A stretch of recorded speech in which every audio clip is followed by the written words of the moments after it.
വളരെ പ്രതീക്ഷയോടെ ഒരു തിയേറ്റർ എക്സ്പീരിയൻസ് കിട്ടാൻ വേണ്ടി പോയിട്ട് വളരെ ബാഡായിട്ടുള്ള എക്സ്പീരിയൻസായിട്ട് തിരിച്ചു വരുമെന്ന് പറഞ്ഞു കഴിഞ്ഞാൽ എങ്ങനെ, അത് വളരെ പ്രയാസമുള്ള കാര്യമാണ്. നമ്മുടെ ഈ കഴക്കൂട്ടത്ത് ഗ്രീൻഫീൽഡ് സ്റ്റേഡിയത്തിനകത്തുള്ള മൂവി മാക്സ് എന്ന് പറയുന്ന തിയേറ്ററിൽ നമ്മൾ ക്ലാസിക് വേൾഡ് സിനിമ കാണാൻ വേണ്ടി നമ്മൾ കൂട്ടുകാരത്ത് പോയി. പക്ഷെ നമുക്ക് അവിടുന്ന് നമുക്ക് കണ്ണാടി 3D കണ്ണാടിയൊക്കെ തന്നു. പക്ഷെ നമ്മളത് യൂസ് ചെയ്തിട്ട് നമുക്കൊരു 3D എഫക്റ്റ് ഒന്നും കിട്ടുന്നില്ല. ഇനി അത് ആ സിനിമ അങ്ങനെ തന്നെ ആണോ, അതോ ഇനി 3Dയിൽ ഇനി കുറച്ച് ഭാഗങ്ങൾ മാത്രമേ ഉള്ളോ എന്നുള്ള കൺഫ്യൂഷനിൽ നമ്മൾ ഇരിക്കുമായിരുന്നു.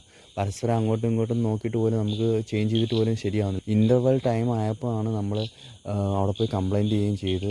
എന്നിട്ട് അവർ പറയുന്നത് ഇതിനകത്ത് കുറച്ച് ഭാഗങ്ങളൊക്കെ ഉള്ളൂ, അതുകൊണ്ടായിരിക്കും നിങ്ങൾക്കിങ്ങനെ കാണുന്നത്. പക്ഷെ നമ്മൾ ഈ ഒരു കണ്ണട നമ്മൾ നോർമൽ വെക്കുന്നതിന് നേരെ വിപരീതപരമായിട്ട് തിരിച്ച് വെക്കുമ്പോൾ തല കീഴായിട്ട് വെച്ചിട്ട് കാണുകയെന്നുണ്ടെങ്കിൽ കറക്റ്റാണ്. തിയേറ്റർ എക്സ്പീരിയൻസ് പക്കയാണ്, ക്ലിയറാണ്. നമ്മൾ ആ ഒരു ഇൻ്റർവെൽ കഴിഞ്ഞതിന് ശേഷം നമ്മൾ അങ്ങനെയാണ് കണ്ടത്. ഇത് ആ ഒരു എനിക്ക് തോന്നുന്നു ആ ഒരു കണ്ണാടി മാനുഫാക്ചർ ചെയ്തതിനകത്തുണ്ടായ ഒരു മിസ്റ്റേക്ക്. പക്ഷെ അത് എന്തുകൊണ്ട് ഈ തിയേറ്ററുകാർ ഇത് കണ്ടില്ല, ഇത് അവർ നോക്കാതാണ് നമ്മൾ കസ്റ്റമേഴ്സായിട്ടുള്ള നമുക്ക് തന്നിരിക്കുന്നത്. ഒരു വല്ലാത്തൊരു എക്സ്പീരിയൻസ് ആയിരുന്നു.